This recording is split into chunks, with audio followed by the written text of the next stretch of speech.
성탄절, 오늘은 성탄 전날 이브, 이 땅에 오신 주님 때문에 우리가 기뻐하고 또 위로가 되고 소망이 되고 또 기쁨이 되는 줄로 믿습니다. 그 기쁨이, 그 소망이, 그 위로가 여러분 가운데 있기를 소망합니다. 하나님이 이 세상에 오실 때에 은혜를 입은 자가 있었습니다. 오늘 본문에 은혜를 입은 여인이 등장합니다. 지금도 주님께서는 우리 곁에 오시면서 우리에게 은혜를 입혀 주심을 믿으시기를 바랍니다. 그래서 저는 이 성탄이 나의 크리스마스가 되어야 한다, 나의 성탄이 되어져야 된다라고 생각합니다. 세상 사람들은 지금 24일날 25일날 정말 마음이 들떠있고 마음이 따뜻하고 얼마나 좋아하고 기뻐하고 있습니까? 그런데 정말 우리가 이 성탄절에 기뻐하고 즐거워하고 하나님의 은혜를 입은 자가 바로 저와 여러분이 되어야 할 줄로 믿습니다. 성경에 보니까 다 예수 만난 사람들의 이야기예요. 오늘도 마리아의 크리스마스, 시므온과 사카랴와 엘리사벳의 크리스마스의 이야기 뿐만 아니라 성경에 보니까 바울의 크리스마스, 베드로의 크리스마스, 또 사마리아 여인의 크리스마스, 그 다음에 또 바디메오의 크리스마스, 우편강도의 크리스마스, 전부 다 하나님의 은혜를 입은 자들의 크리스마스, 나의 크리스마스를 이야기하고 있지 않습니까? 그래서 나의 크리스마스, 오늘 이 자리에 계신 한 분 한 분 가운데 하나님의 은혜를 입는 그런 성탄절이 되어지기를 예수님의 이름으로 축복합니다. 나에게 임한 이 은혜로 말미암아서 내가 이 땅 가운데 어떻게 살아가야 할지를 깨닫는 그런 예배가 되어지기를 바랍니다. 오늘 말씀해 보니까 하나님께서 천사 가브리엘에게 갈릴리 마을 나사렛이라고 한 동네에 가서 다윗의 후손 요셉과 정혼한 그 집에 가서 이 소식을 전하라고 하죠. 처녀가 있었습니다. 그 여인의 이름은 마리아였죠. 그래서 천사가 가브리엘 천사가 그 안에 들어가서 마리아에게 말했습니다. 기뻐하여라, 은혜를 입은 자야, 주께서 그대와 함께 하신다. 한번 따라서 하겠습니다. 기뻐하여라, 은혜를 입은 자야, 주님께서 그대와 함께 하신다. 마리아가 깜짝 놀랐어요. 이게 무슨 말인가 궁금했어요. 놀랐어요. 천사가 다시 말합니다. 두려워하지 말아라, 그대는 하나님의 은혜를 입었다. 하나님의 은혜를 입어서 처녀가 잉태하여 아들을 낳을 것이다. 그의 이름을 예수라 할 것이다. 오늘 여기 말씀해 보니까 은혜를 입은 자야, 은혜를 입었다라고 한 말씀이 있습니다. 여러분, 하나님의 은혜를 입은 자, 또 하나님의 은혜를 입었다. 오늘 성탄을 통하여서 여러분에게 하나님의 은혜가 부어지기를 소망합니다. 처녀가 잉태하여서 아들을 낳을 것이다. 이게 기뻐할 일입니까? 이게 은혜 받은 건가요? 이건 날벼락 맞은 거예요, 여러분. 날벼락. 이건 정말 뚱딴지 같은 이야기 아닙니까? 지금 마리아는 정혼한 상태예요. 결혼할 날만을 기다리고 있는 신부 아닙니까? 그런데 이런 마리아에게 잉태하였다. 이것은 마리아의 인생의 전체를 송두리째 무너뜨리는 그런 사건입니다. 지금 마리아의 나이는 15살 아니면 18살, 우리 청소년하고 비슷한 나이입니다. 정혼한 것은 뭐죠? 이미 법적으로 결혼을 한 거나 마찬가지인 것이죠. 요셉의 아내였어요. 이런 상황이 마리아의 그 임신이 알려진다면은 어떤 일이 벌어질까요? 모세 율법에 보니까 그런 자는 돌로 쳐 죽이라고까지 하지 않았습니까? 요즘이라고 해도 청춘 남녀가 사랑하여서 함께 결혼하고 이제 결혼하기로 하고 날을 잡았습니다. 기다리고 있는데 임신했다 이 말이죠. 이거 다 끝난 일이 아닙니까? 어떤 남자가 이해를 해주고 양가 부모가 그것을 그냥 두겠습니까? 결혼이고 뭐고 이제 다 틀린 일이에요. 따질 것도 없습니다. 지금 마리아가 누가 보아도 은혜를 입은 것이 아니라 진짜 끔찍한 불행과 저주를 받았다 해도 과언이 아닐 것입니다. 그런데 왜 이런 마리아가 은혜를 입었다고 할까? 객관적으로 아무리 생각해봐도 마리아가 은혜를 입은 것 같지가 않습니다. 만일 여러분의 상황이라면 이것이 은혜로 받아들여지게 될까? 그렇습니다. 마리아는 이 땅에 태어난 여인 중에서 가장 큰 은혜를 입은 자가 맞습니다. 그녀를 통하여서 약속된 메시아가 그녀를 통하여서 이 땅에 오셨기 때문에, 메시아가 오는 통로가 되었기 때문에 은혜를 입은 자가 맞습니다. 이것은 마리아의 어떤 의견이나 결정으로 되어진 일이 아니라 하나님의 전적인 주권으로 이루어진 일이기 때문에 더더욱 큰 은혜의 사건입니다. 인간적으로 처녀의 몸에 아이가 잉태했다는 것은 끔찍한 일일 수가 있으나 하나님께서 마리아를 일방적으로 선택하고 그를 통하여서 이 땅에 메시아를 보내는 것, 이 땅의 구원자가 그를 통하여서 나타나는 것은 그녀에게 있어서 최고의 은혜요, 최고의 복이요. 그래서 이 마리아가 은혜를 입은 것이 맞습니다. 은혜 중에서 놀라운 은혜를 입은 것입니다. 마리아는 하나님 앞에 쓰임받는 도구가 되었습니다. 이것이 얼마나 은혜입니까? 여러분, 하나님께서 우리를 쓰신다, 영광 중에를 사용하신다, 이것보다 더 큰 은혜가, 대단한 일이 어디 있겠습니까? 그녀는 하나님의 아들을 잉태할 만한 조건이 갖추어지지 않았습니다. 그냥 하나님께서 일방적으로 그녀를 선택해 주셨습니다. 그래서 하나님께서 일방적으로 그녀를 선택하고 그녀에게 은혜를 부어 주셔서 모든 책임을 지고 마리아를 통하여서 하나님의 뜻을 이루려고 하는 하나님의 은혜였습니다. 그래서 우리는 왜 하필 나 같은 자에게 이런 고백이 아니라 나 같은 자에게 이런 은혜를 주셨다라고 받아들이는 것이 신앙의 고백의 모습입니다. 그래서 마리아를 통하여서 일방적인 은혜를 주셨다. 하나님의 주권으로 이런 은혜를 주셨다. 그래서 이런 은혜를 믿음으로 받아들이는 자가 진짜 믿음의 사람인 줄로 믿습니다. 믿음으로 받아들일 때 그런 두려움을 이겨내고 낮은 자, 천한 자에서 높은 자, 존귀한 자가 되게 되는 것입니다. 마리아가 받은 지금 은혜는 어떤 은혜입니까? 성령의 임재와 성령의 능력이 함께하는 은혜를 이 마리아가 입게 되었습니다. 35절에 보니까 성령이 그대에게 임하고 덧없이 높으신 분의 능력이 그대를 감싸 줄 것이다. 그녀가 잉태하게 된 것은 성령의 임재와 성령의 능력으로 잉태하게 된 것이다. 그래서 더없이 높으신 하나님의 능력이 보잘것없고 초라한 이 여인에게 임하였어. 그래서 세상을 구원할 메시아가 오게 되었다. 이것이 얼마나 큰 은혜입니까? 38절에 우리가 주목해서 봐야 할 말씀이 있습니다. 하나님께서는 불가능한 일이 없다. 개역개정에 보니까 하나님은 대저 모든 말씀으로 능치 못함이 없다. 아들을 잉태한 것은 성령의 임재와 성령의 능력으로 잉태하게 된 것입니다. 천지를 만드시고 온 우주를 말씀으로 만드신 하나님의 능력이 마리아에게 임하게 된 것입니다. 그래서 마리아가 잉태하게 되었다. 이것은 성령의 임재와 하나님의 능력의 말씀이 그녀에게 임했다라고 하는 말씀이죠.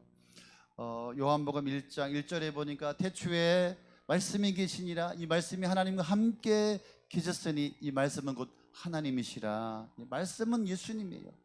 예수님은 하나님이에요. 예수님은 곧 말씀이죠. 뿐만 아니라 요한복음 1장 14절에 보니까 말씀이 육신이 되어 우리 가운데 거하시며 우리가 그의 영광을 보니 아버지의 독생자의 영광이요 은혜와 진리가 충만하더라. 그래서 우리는 인카네이션이라고 말합니다. 성육신 하셨다. 하나님이, 말씀이 인간의 몸으로 이 땅에 오셨다.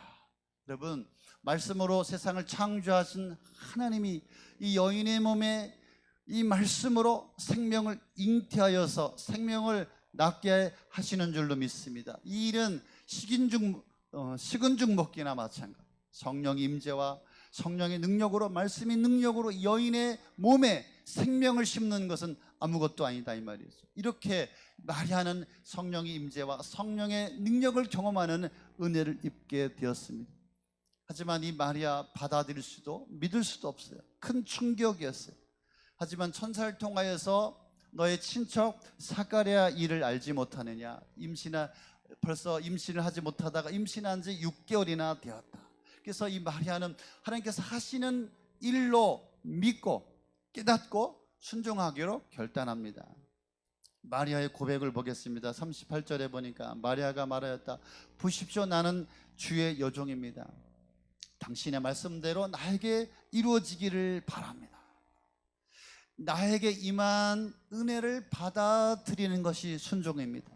결단하고 순종함으로 주신 은혜와 주실 은혜를 더 바라보는, 그 은혜를 바라보는 그것이 마리아의 고백이요 순종의 모습이었습니다. 주님 말씀대로 나에게 이루어지기를 바라나이다. 마리아가 순종함으로 그녀를 둘러싼 모든 두려움, 사람들의 시선을 다 이겨낼 수가 있었습니다. 어린 나이였지만 믿음의 순종으로 많은 두려움들을 이기게 되었고, 그 순종으로 모든 상황들을 극복하게 되었습니다. 여러분, 순종하면 어려움을, 두려움을 이기게 될 줄로 믿습니다. 뿐만 아니라 순종함으로 다음 대에 하나님이 하실 일들을 기대하고 소망하며 잠잠히 묵묵히 하나님의 역사를 기다렸습니다. 자신의 처지와 상황과 형편을 보지 아니하고 하나님 하실 일들을 기대하고 소망하며 잠잠히 묵묵히 믿음으로 기다렸다, 이 말이죠. 뿐만 아니라 순종하면서 하나님께서 가장 위대하게 쓰는 도구가 되었습니다. 여러분, 제 아무리 잘났어도 제 아무리 못나도 하나님 쓰지 않는다면, 순종하지 않는다면 위대한 도구가 될 수가 없습니다. 마리아는 하나님께서 쓰시는 위대한 도구가 되었다라고 하는 것이죠. 마리아의 순종함으로 어떻게 되었습니까? 예수님이 이 땅에 오시게 되었습니다. 주님은 위대한 자로, 큰 자로 뿐만 아니라 더없이 높으신 분의 아들로 오셨고, 그 조상 다윗의 왕권을 가지고 왔습니다. 잃어버린 하나님의 나라를 회복하고 이 땅에 하나님 나라를 주기 위해서 하나님의 왕권을 가지고 오셨습니다. 뿐만 아니라 이 땅을 구원하는 구원자로 오시게 되었습니다. 여러분, 이 말씀을 통하여서 우리가 깨달아야 될 것, 생각해야 할 것이 있습니다. 마리아에게 준 하나님의 은혜를 헛되게 하는 자들이 있습니다. 천주교에서는 마리아를 숭배하지 않습니까? 그래서 그녀에게 준 하나님의 이 은혜를 헛되게 하고 많은 사람들을 미혹하고 있습니다. 그래서 마리아를 성모라고 부릅니다. 데오토코스, 하나님의 어머니다, 이 말이죠. 그래서 그녀를 숭배하게 만들었어요. 그 다음에 성모는 죄가 없다, 성모 무죄설, 또 성모 승천설, 이 마리아가 승천했다 뿐만 아니라 이 마리아에게 기도하면 하나님께서 더 기도를 잘 들어주신다. 이 마리아를 예수님과 동급에 올려놓게 되었습니다. 뿐만 아니라 평생 마리아는 처녀로 살았다. 아니, 성경 마태복음 13장 55절에 보니까 이 마리아는 또 아이를 낳았고 예수님의 형제들이 있었고 누이가 있었다. 그러니까 그녀에게 준 하나님의 그 은혜, 그 하나님의 은혜를 먹지 않은 자들이 있어요. 예수님은 마리아에게 어떠한 의미도 부여하지 않았어요. 예수님께서 십자가를 지실 때 요한에게 너희 어머니다, 육신의 어머니처럼 잘 모셔주기를 바랬을 뿐이시죠. 여러분, 이 말씀을 통해서 우리에게 주신 말씀이 있습니다. 마리아에게 주셨던, 마리아에게 임하였던 은혜가 저와 여러분에게도 동일하게 부어주시는 줄로 믿습니다. 이 성탄절은 우리에게 주신 하나님의 은혜를 헛되이 받지 않아야 합니다. 그래서 이 성탄절은 예수님께서 우리에게 주시는 은혜를 받는 날임을 믿으시기를 바랍니다. 우리 모두는 하나님의 그 은혜를 입은 자입니다. 할렐루야. 혹시 우리에게 주신 이 하나님의 은혜를 잃어버리고 살아가는 자가 없으십니까?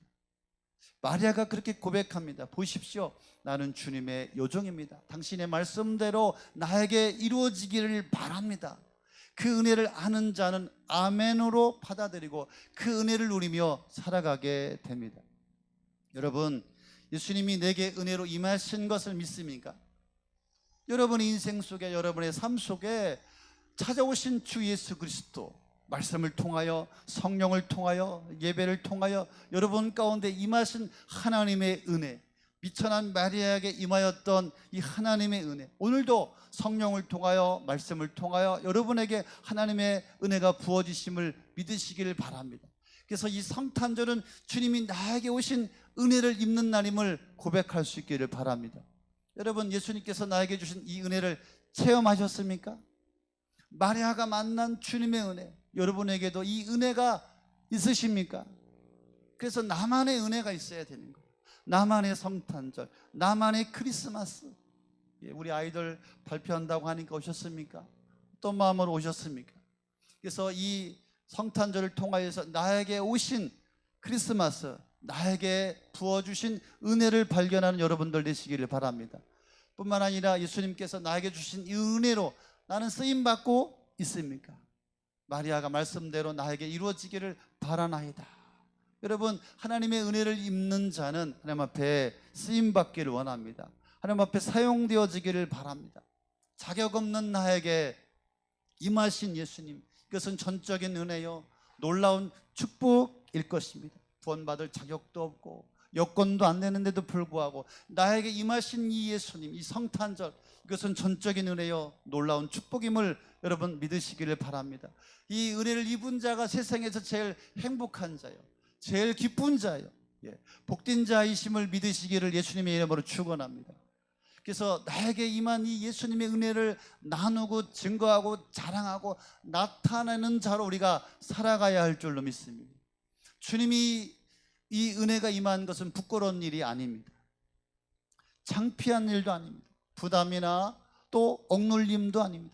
세상에서 최고의 은혜를 입은 것입니다. 그래서 나에게 임한 이 은혜를 나누고 자랑하고 드러내고 나타나는 자로 우리가 살아가야 할 줄로 믿습니다. 주님을 자랑하고 드러내고 나타내는 것은 당연한 일인 것입니다. 그래서 성탄절은 주님이 나에게 임하신 이 은혜를 나누고 전하고 드러내는 그런 날이 되어야 할 줄로 믿습니다. 은혜는 나눌 때 성령의 역사가 더 강력하게 나타남을 믿으시기를 바랍니다. 가만히 계시면 성령의 능력이 나타나지 않습니다. 믿음으로 고백하고 나에게 이루어진 일들을 또 믿음으로 받아들이고 순종하고 하나님을 향하여 기대할 때 나의 삶에 성령의 능력이 나타나게 됨을 믿으시기를 바랍니다.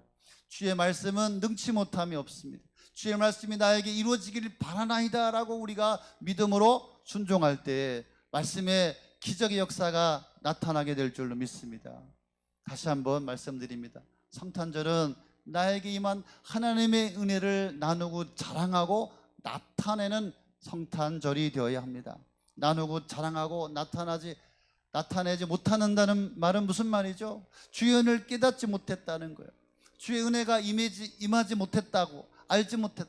그래서 말씀해 보니까 빛이 어둠에 오되 어둠이 깨닫지 못하더라. 어두운 인생, 밤과 같은 인생 가운데 주님이 오셨지만 영접하지 않고 믿지 않고 깨닫지 않고 받아들이지 않기 때문에 밤과 같은 인생이다 이 말이죠. 그래서 성탄절은 은혜를 입은 자들이 주인공입니다. 그래서 성탄절은 이 땅에 오신 은혜를 누리고 은혜를 받고 은혜를 고백하는 날이 되어야 할 줄로 믿습니다. 그래서 한 분 한 분이 내가 먼저 이 하나님의 은혜를 발견하고 은혜를 깨닫고 이 은혜를 누리고 또 가족에게 또 이웃에게 나눌 수 있는 그런 크리스마스가 되어야 할 줄로 믿습니다. 그래서 내 인생에 오신 성탄절, 나의 크리스마스가 되어지길 바랍니다. 그래서 나를 통하여 주신 그 은혜를 나누고 자랑하고 드러내고 나타내고 보여줄 수 있는 성탄절이 될 수 있기를 바랍니다. 내일은 12월 25일 내일이 성탄절입니다. 내일 한번 다시 오셔야 됩니다. 11시 30분에. 그래서 저는 이 성탄절 나에게 임한 이 은혜로 말미암아서 이 은혜 때문에 감사해서 나누고 섬기고 베풀고 자랑하고 드러내는 그런 나에게 임한 이 은혜를 나타내는 그런 성탄절이 되어지기를 바랍니다. 그래서 내일은 성탄헌금이 교회를 위해서 쓰지 않고 이 성탄헌금이 어려운 분들, 힘드신 분들, 특별히 우리 교회가 사랑사역부 만들었지 않습니까? 그래서 전체의 헌금을 모아서 은퇴하신 목사님들, 지금 선교사님들, 크리스마스가 되니까 우리 선교사님들이 문자가 많이 왔어요. 도와달라 이 말이죠. 기도해달라 이 말이죠. 나를 잊지 말라 이 말이죠. 성탄절. 그러니까 우리만 성탄절 즐거워하고 기뻐하고 우리 아이들 성탄 발표를 끝날 것이 아니라 나에게 임한 이 은혜를 전교사님들, 또 은퇴하신 목사님들, 또 동사무소에 물어봐서 힘들고 어려운 분들에게 나에게 주신 이 은혜를 나누고 베풀고 섬기고 주님을 자랑하는 그런 성탄절로 우리가 만들어 볼 수 있기를 바랍니다. 할렐루야. 아멘.